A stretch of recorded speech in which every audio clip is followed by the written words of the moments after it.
성도 여러분 반갑습니다. 거룩한 문 성문교회를 섬기고 있는 오동훈 목사입니다. 큐티를 보다는 생명의 말씀을 전해주는 좋은 친구입니다. 12월에도 큐티를 보다를 통해 하나님의 말씀과 친밀해지는 여러분들이 되시기를 소망합니다. 샬롬, 12월호 본문 세미나 강의를 시청하시는 성도님들을 주님의 이름으로 환영하고 축복합니다. 저는 최범재 목사라고 합니다. 벌써 2022년의 마지막 달이 찾아왔습니다.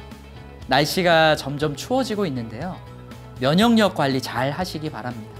무엇보다 하나님의 말씀으로 내 영혼의 면역력을 높이시기 바랍니다. 이번 본문 세미나는 누가복음 14장에서 21장까지의 내용을 다룰 건데요. 먼저 12월을 여는 글 하나 소개하겠습니다. 미국의 위대한 철학자이자 신학자이고 목회자였던 조나단 에드워즈의 글인데요. 하나님을 아는 만큼 그분을 신뢰할 수 있다. 참 멋진 말이죠. 이 말은 하나님을 알지 못하면 하나님을 신뢰하기 어렵다는 뜻이기도 합니다. 그렇습니다. 성도 여러분, 우리는 하나님을 제대로 아는 것이 중요합니다. 그래야만 더 하나님을 신뢰할 수 있기 때문입니다. 하나님을 잘 모르면요, 신뢰하기가 굉장히 어렵거든요. 그래서 호시아 선지자는 말했습니다. 6장 3절인데요. 그러므로 우리가 여호와를 알자. 힘써 여호와를 알자. 그의 나타나심은 새벽빛같이 어김없나니 비와 같이 땅을 적시는 늦은 비와 같이 우리에게 임하시리라 하니라. 아멘. 하나님을 힘써 알자는 것이죠. 이 12월 한 달도요. 우리가 하나님의 말씀을 묵상해서 하나님을 힘써 알았으면 좋겠습니다. 그래서 그 아는 것을 바탕으로 하나님을 더욱 신뢰하고 참 평안을 누리시길 주님의 이름으로 축복합니다. 누가복음의 특징이 있는데요. 세 가지만 간단히 살펴보겠습니다. 첫 번째로 누가복음은요, 복음서 중에서도 가장 길어요. 누가복음의 저자가 누구죠? 예, 누가입니다. 누가는 누가복음 말고도 사도행전도 이렇게 기록했거든요. 그래서 누가행전이라는 표현을 쓰는데 이 누가행전의 그 분량을 합치면요, 신약 성경 전체에서 28%를 차지합니다. 3분의 1 정도를 누가가 쓴 거예요, 신약 성경에. 또 누가복음은요, 그 어떤 복음서보다 문학적입니다. 예수님의 여러 비유들이 있잖아요. 그런데 그 중에 18개는요, 누가복음에만 나와요. 그리고 누가복음에는 아름다운 찬송시도 담겨져 있습니다. 두 번째 특징은요, 누가복음은 예수님의 이야기를 한 편의 역사로 전합니다. 4복음서, 그러니까 마태, 마가, 누가, 요한 복음, 이렇게 4개의 복음서 중에서요, 유일하게 일반 역사와 예수님의 생애의 일부를 연결시킨 것이 바로 누가복음이에요. 그래서 누가는 연대와 역사적 정확성을 강조합니다. 세 번째로 누가복음은요, 사람들의 관심이 많아요. 다른 복음서에 비해서. 그래서 사가랴, 선한 사마리아인, 탕자, 회개하는 세리, 삭개오, 그리고 엠마오로 가는 두 제자 등을 비교적 다른 복음서들에 비해서 자세하게 묘사합니다. 왜냐하면 누가는 의사였기 때문이기도 하지만 본인 스스로 사람에 굉장히 관심이 많았던 것 같아요. 하나님은 그런 누가의 특징을 쓰셔서 누가복음을 기록하게 하신 것이죠. 누가복음의 주제는요, 크게 두 가지입니다. 첫 번째는 예수님은 잃어버린 자를 찾아 구원하러 오셨다는 것입니다. 그리고 두 번째는 예수님이 잃어버린 자를 찾아 오셨는데 그 대상이 유대인만이 아니라 전 세계 이방 민족들에게도 포함이 되어 있다. 그러니까 전 세계의 구주심을 누가복음이 강조하는 것이죠. 우리 누가복음 2장 32절인데요. 함께 읽겠습니다. 이방을 비추는 빛이요 주의 백성 이스라엘의 영광이니이다. 아멘. 여기서 강조하고 있잖아요. 예수님이 이스라엘뿐만 아니라 이방을 비추는 빛이라고 그렇게 누가가 강조하는 것입니다. 그래서 누가복음의 대상은요, 이방인들이에요. 네, 누가복음의 이제 핵심 구절은요, 누가복음의 이 주제, 잃어버린 자를 찾으러 오신 그 예수 그리스도 그 주제와 연결이 되어 있겠죠, 당연히. 그래서 핵심 구절은 누가복음 19장 10절이라고 할 수 있습니다.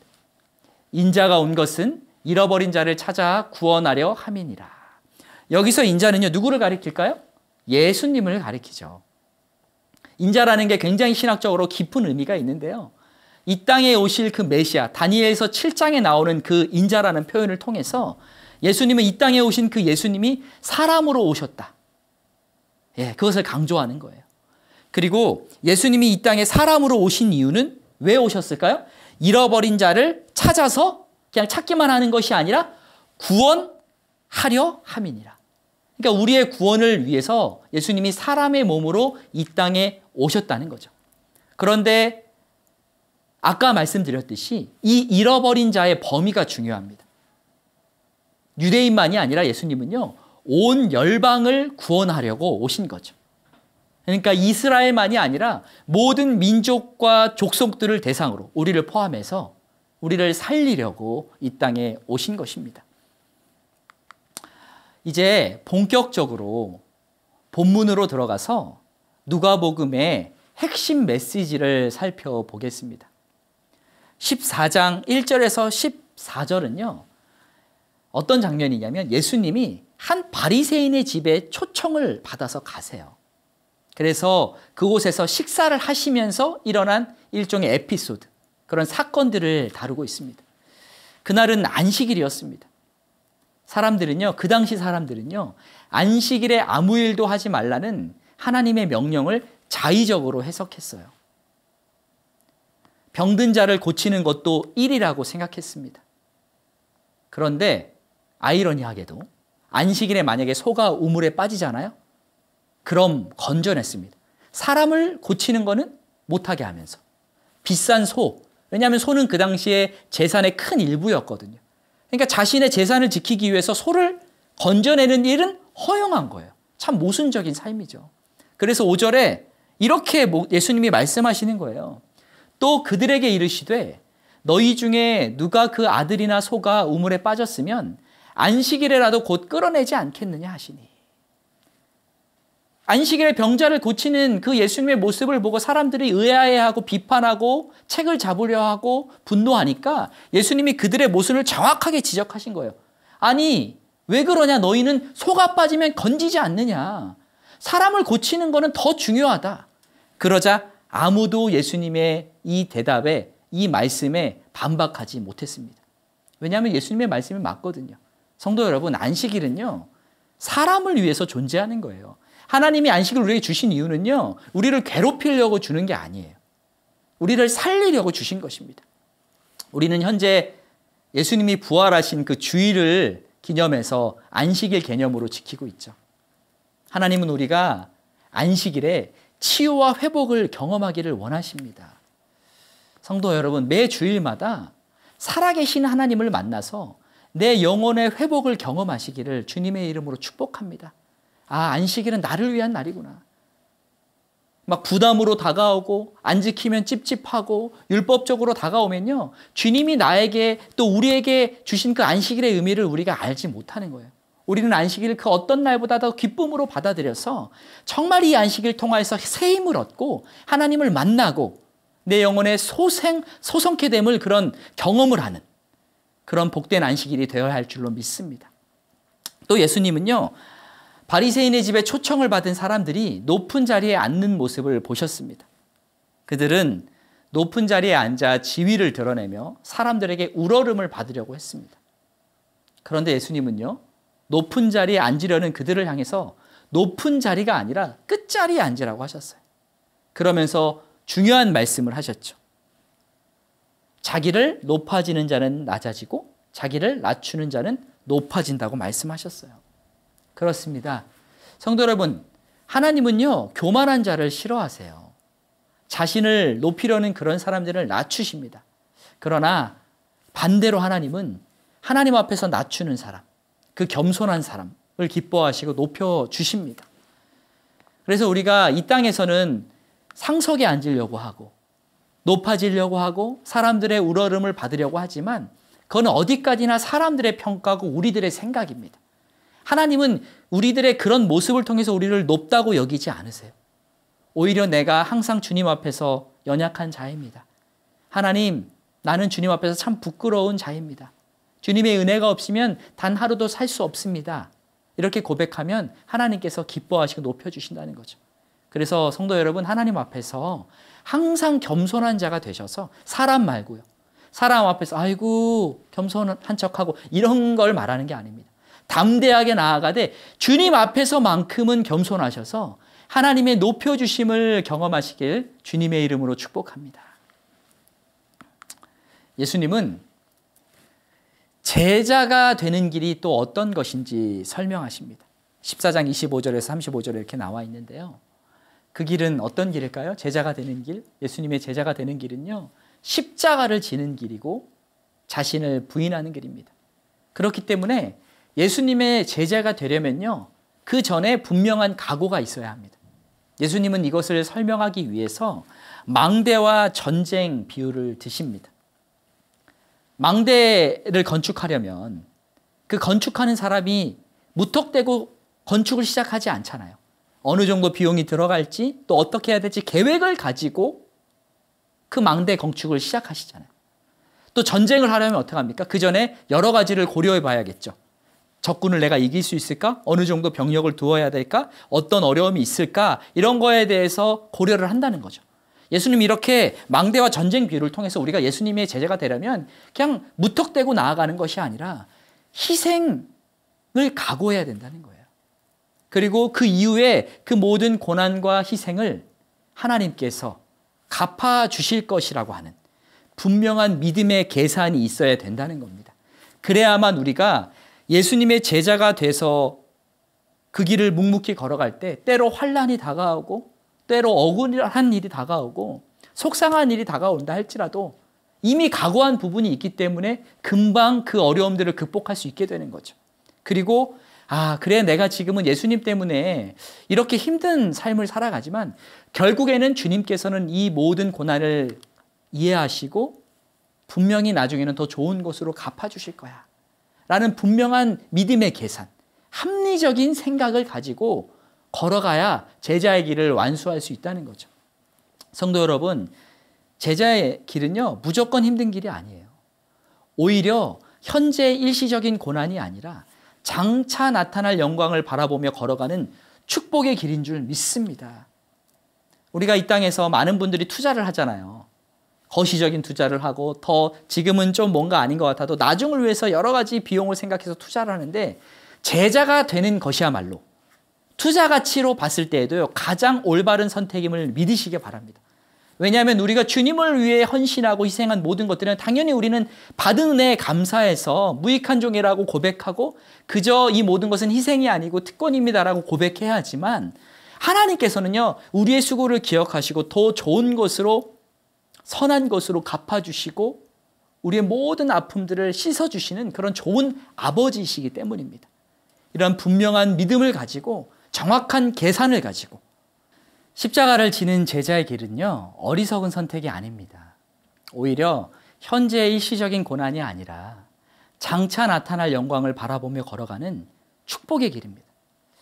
제자가 되는 것은 투자 가치로 생각해도 가장 올바른 선택이에요.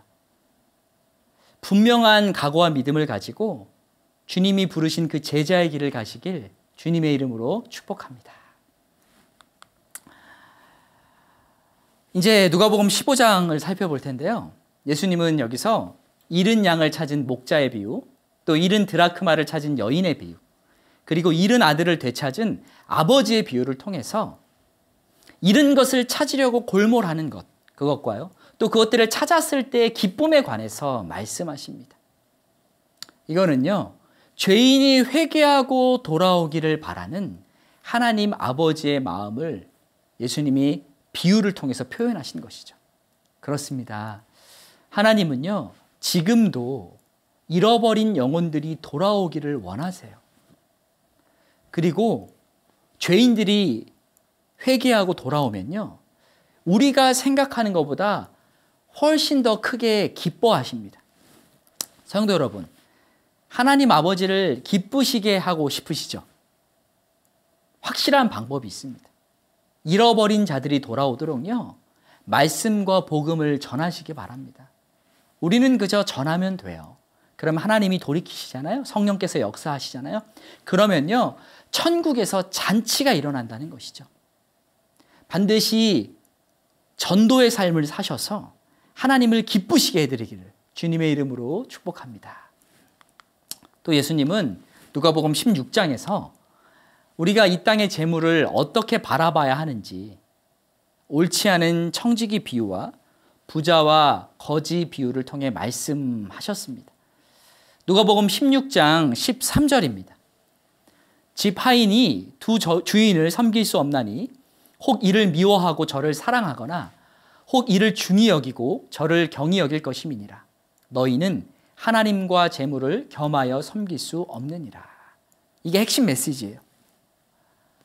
사람은 하나님과 재물을 동시에 섬길 수가 없어요. 이 말은요, 우리가 무소유로 살아가야 한다고 그렇게 말하는 게 아니에요. 재물을 가지지 말라는 게 아니에요. 재물을 어떻게 하지 말라는 거예요? 섬기지 말라는 거예요. 재물은 섬김의 대상이 아닙니다. 재물은 어떤 거예요? 하나님의 영광을 위해서 사용해야 할 수단인 줄 믿습니다. 그리고 우리가 부자 거지 나사로 비유는 너무 잘 알고 있잖아요. 부자는 그 당시에 너무 화려한 삶을 살았죠. 거지 나사로는 그 당시에 너무 비참한 삶을 살았죠. 근데 죽음 이후에 완전히 역전되잖아요. 이 비유를 왜 우리에게 주셨을까요? 이거는요, 이 땅에서의 재물의 많고 적음이 천국에서의 삶을 결정하는 것이 아니라는 거예요. 나중에 가면 어떻게 될지 모르는 거예요. 그러니까 어떻게 하라는 겁니까? 뭐가 중요하다는 겁니까? 재물의 많고 적음이 문제가 아니라 재물을 어떻게 사용하는지가 중요하다는 거예요. 이 땅에서의 삶이 끝이 아니라 그 이후의 삶이 있다는 것, 천국이 있다는 것을 명심하시기 바랍니다. 그래서 이 땅의 재물을요, 지혜롭게 사용하셔야 돼요. 이 땅에서 나도 행복하게 살지만 천국에 쌓아두는 그런 가장 지혜로운 방식으로 재물을 흘려보내시고 주의 영광을 위해 사용하시기를, 그것을 위해서 열심히 축복을 받으시기를 주님의 이름으로 축복합니다. 누가복음 17장 11절에서 19절을 살펴볼 텐데요. 누가복음 17장에는요. 나병 환자 10명이 고침을 받는 장면이 기록되어 있습니다. 여기서 두 가지 메시지를 좀 살펴보겠습니다. 첫 번째로요. 우리는 예수님이 불쌍히 여겨주신다는 것을 믿어야 돼요. 그리고 기적을 삶 속에서 경험해봐야 합니다.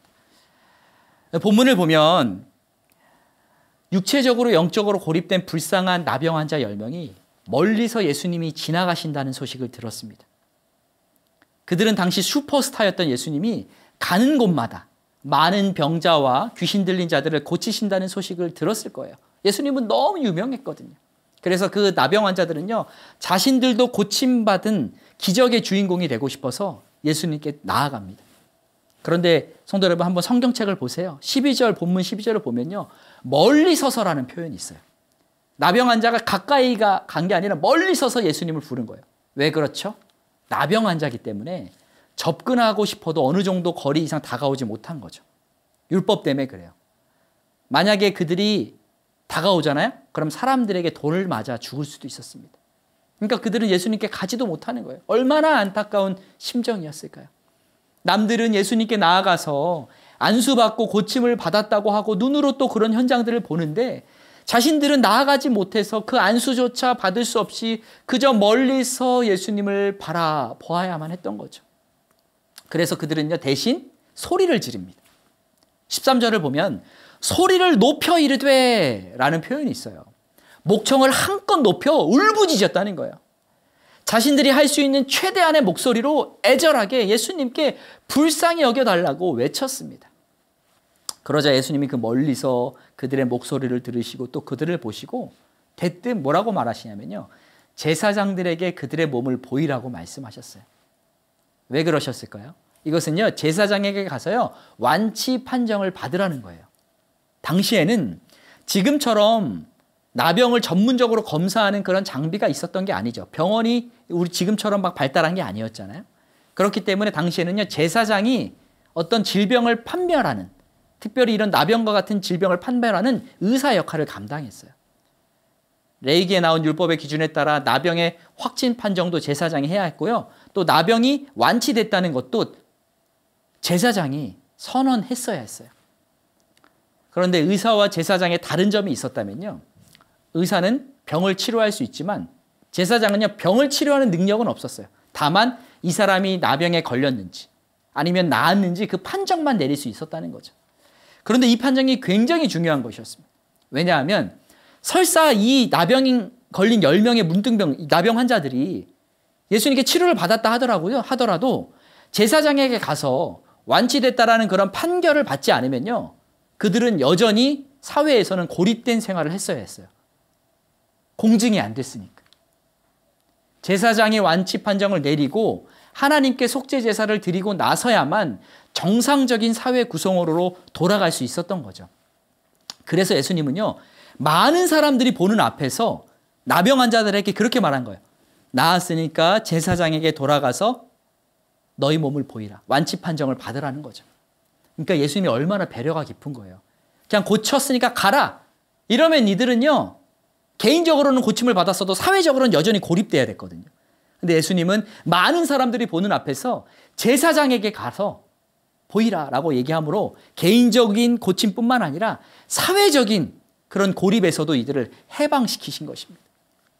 예수님의 이 명령에 10명의 나병 환자들은 즉각 순종하여 제사장에게 발걸음을 옮겼습니다.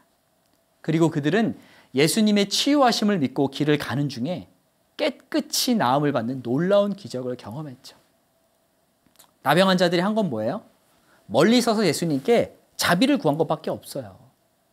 어떻게 할 수 있는 게 없었잖아요. 다가갈 수도 없었고. 예수님도 역시 이들의 치료를 위해서요, 다가가서 안수 기도를 하시거나 어떤 치료를 위한 어떤 지침도 내리지 않으셨습니다. 그저 불쌍히 여겨달라는 나병 환자들의 외침에 반응하시고 제사장에게 가서 보일 것만을 명령하셨죠. 굉장히 단순했어요. 그들의 애절한 외침을 긍휼히 여기신 거죠. 그리고 그들의 상황에 맞게 정확하게 처방하신 겁니다. 예수님이 다른 소경이나 귀신 들린 자를 고치실 때처럼 나병 환자들을 만약에 자신에게 가까이 오게 했다면 어떻게 됐을까요? 그들은 그 전에 돌에 맞아 죽거나 사회에서 더 큰 지탄을 받았을 것입니다. 그러니까 예수님이 이러한 나병 환자들의 상황을 아시고 그들에게 맞는 가장 적합하고 완벽한 방식으로 고치신 거예요. 예수님이 질병을 고칠 때요, 다 똑같이 고치지 않아요. 그 상황에 맞게 고치시는 거예요. 우리 역시 마찬가지입니다. 예수님께 우리의 상황을 놓고 애절하게 부르짖을 때 그분께서는요, 우리에게 가장 적합하고 완벽한 방식의 해결을 주실 것입니다. 그것을 믿으셨으면 좋겠어요. 다른 사람들은 하나님 왜 이런 것을 경험하는데 저는 그걸 경험하지 않죠? 다른 사람들이 경험한 기적과 비교할 필요가 없습니다. 나는 나고 다른 사람은 다른 사람이에요. 나를 가장 잘 아시고 나의 환경을 가장 잘 아시는 주님께서 그에 꼭 맞는 방식의 기적을 보여주실 것입니다. 사랑하는 성도님들, 나의 생각을 뛰어넘는 하나님의 긍휼과 역사하심을 믿으시기 바랍니다. 부르짖는 자를 긍휼히 여기시고 응답하시는 주님의 놀라운 은혜와 기적을 경험하는, 나만의 하나님을 경험하는 성도님들 되시기를 주님의 이름으로 축복합니다. 이 나병 환자를 통해서 우리가 얻을 수 있는 두 번째 교훈은요, 우리는 기적을 경험하는 것으로 멈추지 말아야 한다는 거예요. 10명의 나병 환자 모두 제사장에게 가는 길에 고침을 받았지만요, 단 한 사람만 즉시 하나님께 영광 돌리며 예수님께 돌아와서 감사를 표현했습니다. 15절은 이 한 사람이 큰 소리로 하나님께 영광을 돌렸다고 표현합니다. 이 사람은요, 병 고침을 받기 전에 어땠어요? 예수님을 목청껏 큰 소리로 불렀죠. 그런데 병이 나은 후에도 목청껏 큰 소리로 하나님께 영광을 돌렸습니다. 그런데 나머지 9명 어떻게 됐죠? 병이 낫기 전과 후에 목소리가 달라졌어요. 병 고쳐달라 그럴 때는 막 그렇게 큰 소리를 냈지만 병 딱 난 다음에는 입 딱 다물고 갔어요. 문제가 앞에 놓여 있을 때에는 우리가 애절한 마음으로 목소리를 높여 부르짖지만 문제가 해결된 이후에 그와 같은 강도로 또 그와 같은 간절함으로 하나님을 찬양하지 못하는 우리의 모습을 볼 때가 있죠. 우리가 흔히 말하는 표현이 있잖아요. 화장실 가기 전과 후의 마음이 다르다. 성도 여러분, 우리가 주님의 긍휼을 경험하기 위해 힘을 다해 부르짖는 것도 당연히 중요합니다. 그런데 더 중요한 거는요, 긍휼하심을 경험한 이후에, 기적을 경험한 이후에, 문제가 해결된 이후의 반응이 더 중요하다는 거예요. 나머지 9명의 사람들은 예수님의 치유하심을 경험한 이후 한시라도 빨리 제사장에게 보여 일상적인 삶을 살고 싶었을 거예요. 그렇잖아요? 당연한 거죠. 이들의 행동은 자연스러운 거죠. 그런데 다른 한 명, 이 사마리아 사람은요, 축복을 누리기 전에, 그에 취하기 전에 예수님께 즉각 나와서 감사를 표현했어요. 그러자 예수님의 칭찬을 받게 된 거죠. 무엇보다 칭찬 이후에 예수님 뭐라 그랬어요? 구원받았다 그랬어요. 온전한 구원이 그에게 임했습니다. 살펴보세요. 이 9명의 사람들은요, 육신의 질병의 치유의 기적을 경험했지만 예수님을 주로 만나지는 못한 거예요. 그러니까 육신의 고침을 받았어도 영생의 구원은 얻지 못한 거죠. 우리는 어떤 문제가 풀어지는 경험을 할 때 그것에 놀라고 감사하는 것으로 멈춰서는 안 됩니다. 그것을 기뻐하는 것으로만 멈춰서는 안 돼요. 즉시 예수님께 그 감사거리를 가져와야 돼요. 그래서 영광과 찬송을 올려 드리시기 바랍니다. 거기에서 바로 나의 신앙이 드러나는 거예요. 거기에서 정말 내가 예수님을 주로 고백하는가가 드러나는 것입니다. 문제가 해결된 것에 기쁨에 머물러 있는 것이 아니라 그 문제를 해결해 주신 예수님께 나아가 예수님을 기뻐하는 데까지 그렇게 나아가시기를 바랍니다. 그래서 예수님의 나의 주되심을 선포하시기 바랍니다. 10명의 이 나병 환자 사건은요, 참 우리에게 많은 교훈을 주죠. 많은 사람들이 하나님의 치료하심 또는 해결하심을 경험하지만 그 해결을 통해 하나님을 온전히 만나는 사람들은 극히 적다는 거예요. 10명 중에 몇 명만 하나님께 나아갔어요? 1명만. 기적은 10명을 경험했는데 예수님의 주되심을 고백하고 그렇게 나아간 인생은 1명이라는 거죠. 성도 여러분, 1명이 되시기 바랍니다. 인생을 기적을 경험하는 것에서 멈추지 마시고 그 기적을 베푸신 하나님을 온전히 만나시고 구원자이신 예수님께 나아가시기를 바랍니다. 그것이 진정한 복인 줄 믿습니다. 예수님을 꼭 붙드시기를 주님의 이름으로 축복합니다. 누가복음 18장은 항상 기도하고 낙심하지 말라는 것을 다루고 있어요. 예수님은 과부와 재판장 비유를 통해서 이 메시지를 전하고 계시거든요. 항상 기도하지만 낙심하지 말아야 된다는 거예요. 왜 이 말씀을 하셨을까요? 왜 기도하고 낙심하지 말라 그러죠? 우리가 기도하면서 항상 낙심하기 때문이에요. 그래서 기도를 계속 이어가지 못하고 포기할 때가 우리가 있잖아요. 그러나 우리는 기도하는 것을 포기하면 안 됩니다. 그 이유가 2가지가 있어요. 먼저는 하나님께서 밤낮 부르짖는 우리의 기도를요, 외면하실 수가 없기 때문이에요. 반드시 들으실 수밖에 없어요. 예수님은 하나님을 두려워하지 않고 사람을 무시하는 재판장이라 할지라도 만약 과부가 찾아와서 원한을 풀어달라고 계속해서 간청하면 들어줄 수밖에 없다고 말씀하셨어요. 왜죠? 그 재판장이 선해서가 아니에요. 그 재판장은 나쁜 사람이지만 과부의 근청을 들어주지 않으면 과부가 끊임없이 찾아와서 제발 이 문제를 해결해달라고 괴롭게 할 것이기 때문에 귀찮아서라도 알았어 내가 해결해 줄게 라고 말한다는 거죠. 이어서 예수님은 하나님을 얘기하세요. 하물며 하나님께서 밤낮 부르짖는 자녀들의 기도를 어찌 외면하실 수 있겠느냐고 말씀하신 거죠. 그렇습니다. 성도 여러분, 우리가요, 포기하지 않고 기도하면요, 하나님은요, 그 기도를 무시할 수가 없어요. 왜 그럴까요? 하나님은 우리를 사랑하시기 때문입니다. 선하시기 때문이에요. 우리의 기도가 계속 들려지기 때문이에요. 하나님 귀에. 우리가 기도를 하다가 중간에 왜 포기하냐면 가장 큰 이유는 이거예요. 과연 계속 이 기도하는 하나님이 이 기도를 듣고 있는 건가? 정말 내 기도를 듣고 있는 건가? 하나님이 듣고 계신 건가? 이 의문이 생기기 때문이잖아요. 그러나 그럴 때마다 성도 여러분, 오늘의 말씀을 기억하십시오. 하나님께서 어떻게 하신다는 거예요? 밤낮 부르짖는 나의 기도를 반드시 들으신다는 겁니다. 그 확신을 가지시기를 바랍니다. 2번째로요, 우리가 또 기도를 포기하지 말아야 하는 이유는요, 하나님께서는 우리의 믿음을 보시기 때문이에요. 예수님은 불의한 재판장과 과부의 비유를 설명하신 후에 인자가 올 때 세상에서 믿음을 보겠느냐라고 말씀하셨죠. 이 말씀은 우리가 이 세상에서 믿음을 지키며 살아가는 것이 결코 쉽지 않다는 것을 의미하는 거예요. 믿음을 보겠네요. 세상에서 믿음을 지키는 게 어렵다는 거죠.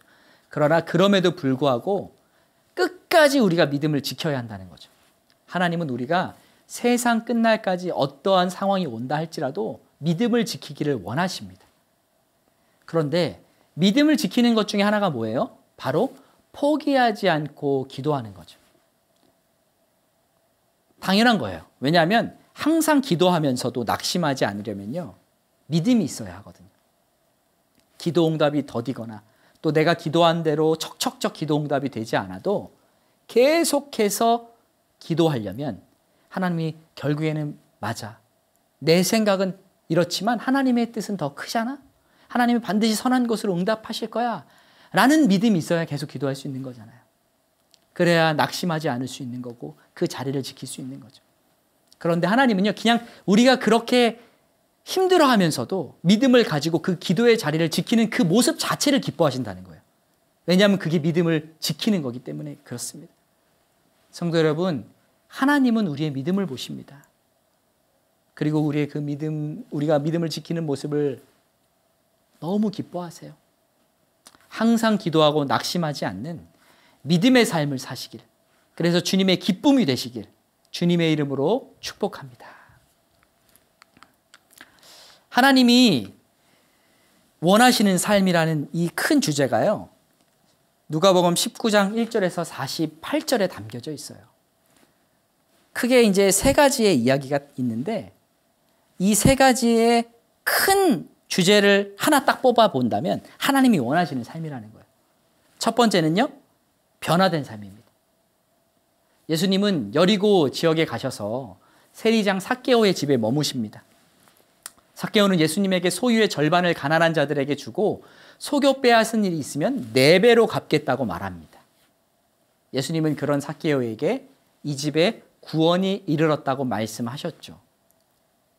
삭개오는 그러니까 예수님을 만난 뒤에 말로만 예수님을 따른다고 하지 않고 어떻게 했죠? 행동으로 보여준 거예요. 돈을 가장 소중하게 생각했던 삭개오가 그 돈을 나눠주겠다는 거잖아요. 이거 엄청난 결단입니다. 변화된 삶을 보여준 거죠. 하나님은요, 우리가 예수 믿고 변화된 삶을 살기를 원하십니다. 예수님을 믿기 이전보다 더 성숙하길 원하세요. 바라기는 우리가 주님을 만나는 그 순간까지 계속 앞으로 전진하여 변화된 삶을 살기를 바랍니다.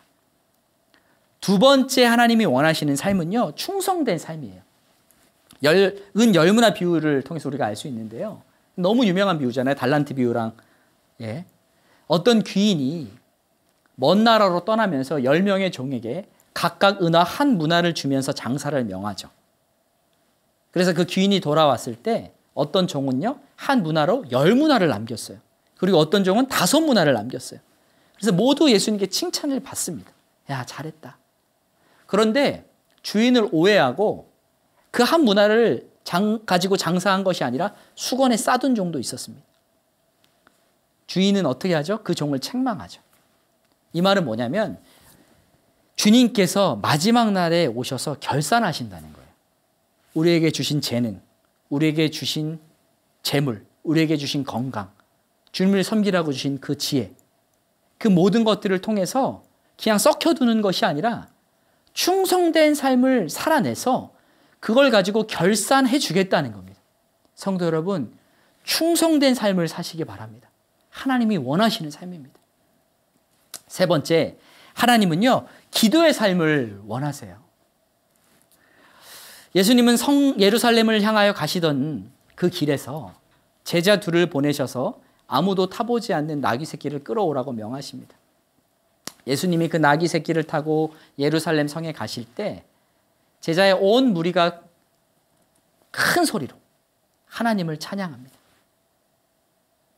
그런데 예수님은요, 막 그거에 취해서 기뻐만 하신 게 아니라 예루살렘 성을 보시고 우십니다.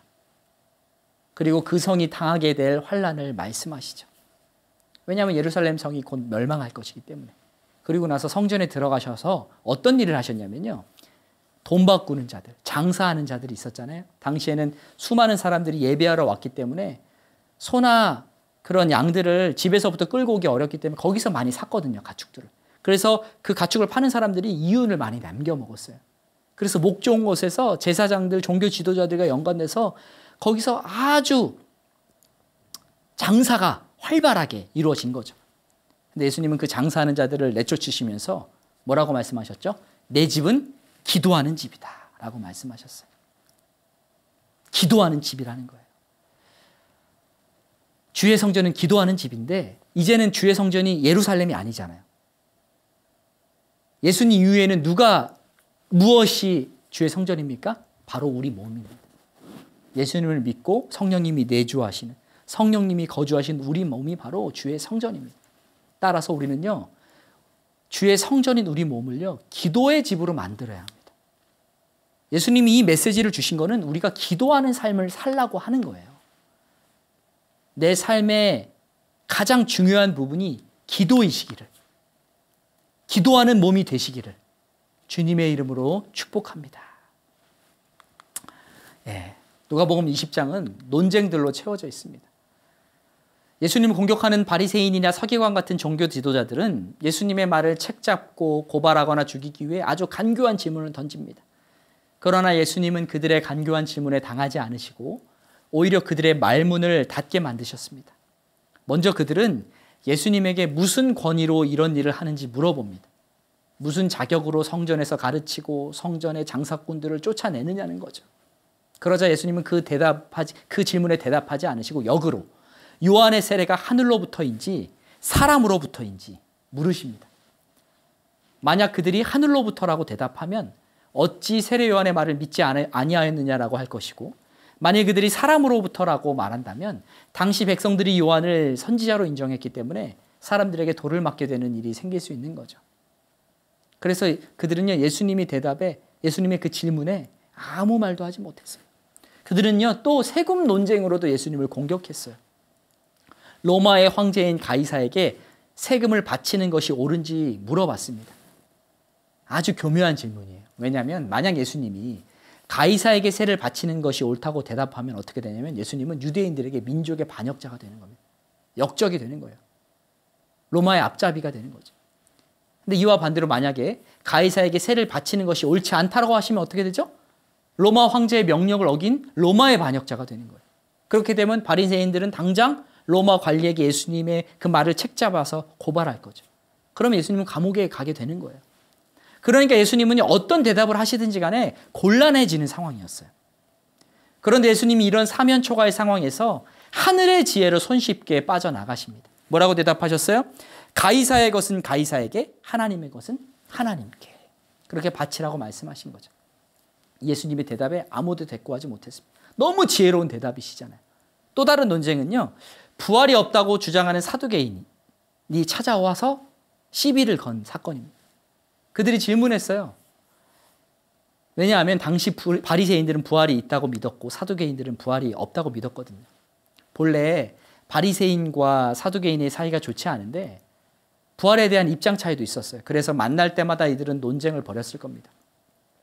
부활이 없다고 믿었던 사두개인들이 근거로 둔 성경 말씀은요, 고엘 제도입니다. 남자가 결혼을 해서 자녀를 두지 못하고 죽잖아요. 그럼 그 남자의 형제가 죽은 그 형제의 아내를 취해서 자녀를 낳게 해야 돼요. 그래서 대를 잇게 하는 제도가 바로 고엘 제도입니다.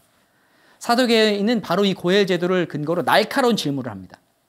7명의 형제가 있었는데 첫째 마지가 결혼을 해서 자녀를 두지 못하고 죽어요. 그럼 어떻게 되죠? 이 둘째 형제가 그 마지, 그 형의 아내를 취해야 돼요. 근데 그 둘째도 역시 자식을 두지 못하고 죽어요. 셋째부터 7째까지도 마찬가지예요. 그 아내를 취했지만 다 자녀를 두지 못하고 죽었어요. 그리고 다 죽었어요. 근데 만약에 부활이 있다면 이 여인은 누구의 아내가 되냐는 거예요. 부활한 이후에. 이 질문은 사두개인이 부활이 있다고 주장하는 자들에게 던져왔던 가장 날카로운 질문이었을 것이고 지금까지 아마 바리새인들도 대답을 하지 못했던 것 같아요. 그러니까 필살기를 가지고 예수님께 딱 다가온 거죠. 그러나 예수님은요, 완전히 다른 차원의 이야기를 하셔서 이 논쟁을 완전히 끝내버리세요. 천국에서는 결혼 자체를 하지 않기 때문에 전혀 문제가 될 것이 없다는 거죠. 그렇죠. 예수님은 천국의 삶을 아시니까. 천국에서 우리는 새로운 육체를 가지고 결혼을 하지 않고요, 주님과 함께 또 성도들과 함께 영원토록 행복하게 살아갈 것입니다. 예수님은 이처럼요, 모든 논쟁에서 완벽하게 이기셨습니다. 왜 그러죠? 하늘의 지혜를 가지신 분이기 때문입니다. 성도 여러분, 우리도 마찬가지예요. 내 힘이 아니라, 내 지혜가 아니라 지혜와 계시의 영을 달라고 기도하시고 또 하늘의 지혜를 구하셔서 마귀의 모든 관계들 능히 이기시기를 주님의 이름으로 축복합니다. 이제 마지막인데요. 21장이에요. 예수님은 종말에 대해 말씀하십니다. 먼저 예수님은요, 이스라엘 백성들의 자랑거리였던 웅장한 성전이 무너질 것이라고 예언하셨어요. 이 예언은 예수님이 승천하신 후 약 40년 후인 AD 70년에 정확히 성취되었습니다. 로마 군대에 의해 예루살렘 성전이 크게 회파되었어요. 그리고 예수님은 그날 일어날 환난에 대해서도 말씀하셨습니다. 민족끼리 다툼이 생기고 지진과 기근이 발생하고 예수님을 따르는 자들이 핍박을 당할 것인데 심지어 가족들에게 핍박을 당하는 일이 있을 거라고 예언하셨어요. 근데 이 예언이 어떻게 됐어요? 정확하게 이루어졌습니다. 성전은 회파됐고 제자들은 복음을 전하다 큰 핍박을 받았고 당시 역사를 보면 세계 곳곳에서 예수님이 말씀하신 징조들이 나타났거든요. 그런데 예수님은 이 성전 종말에 대한 예언뿐만 아니라 세상의 종말에 대해서도 이중으로 예언을 하시거든요. 태양과 그날이 되면 명확하게 태양과 달과 별과 땅에 징조가 있을 거라는 거예요. 그리고 사람들이 그것 때문에 무서워할 거라고 말씀하셨어요. 그래서 예수님은요, 이런 징조들이 보이면 아, 이제 주님 오실 날이 가까이 왔구나 라고 생각하고 깨어 있으라고 말씀하신 겁니다. 방탕함과 술 취함과 생활의 염려로 마음이 둔해져서는 안 된다고 말씀하신 거죠. 성도 여러분, 예루살렘 성전이 무너질 것이라는 예수님의 예언이 어떻게 됐죠? 정확히 성취되었잖아요. 그렇다면 이 세상의 종말이 온다는 예언의 말씀 역시 어떻게 될까요? 반드시 성취될 줄 믿습니다. 우리는 세상 사람들처럼 마음이 둔해져서는 안 됩니다. 우리 믿는 자들은 세상 끝날까지 믿음을 지키고 깨어 있어야 합니다.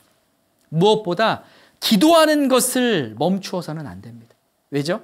시험에 빠지지 않으려면 기도해야 하기 때문입니다. 어떠한 경우에도요, 성도 여러분, 기도의 자리를 지키십시오. 그래서 믿음을 지키시고 늘 깨어 있으시기를 주님의 이름으로 축복합니다. 지금까지 누가복음 14장부터 21장까지의 핵심 메시지를 살펴보았는데요. 이 말씀이 우리 머리에만 머무는 것이 아니라 우리 가슴에 새겨지고 우리의 삶 속에서 열매를 맺을 수 있기를 바랍니다. 12월에도 우리 성도님들 주만나 큐티를 통해서 하나님을 더 깊이 알아가시고 하나님과 더 친밀한 교제를 이어가시기를 바랍니다. 감사합니다. 샬롬.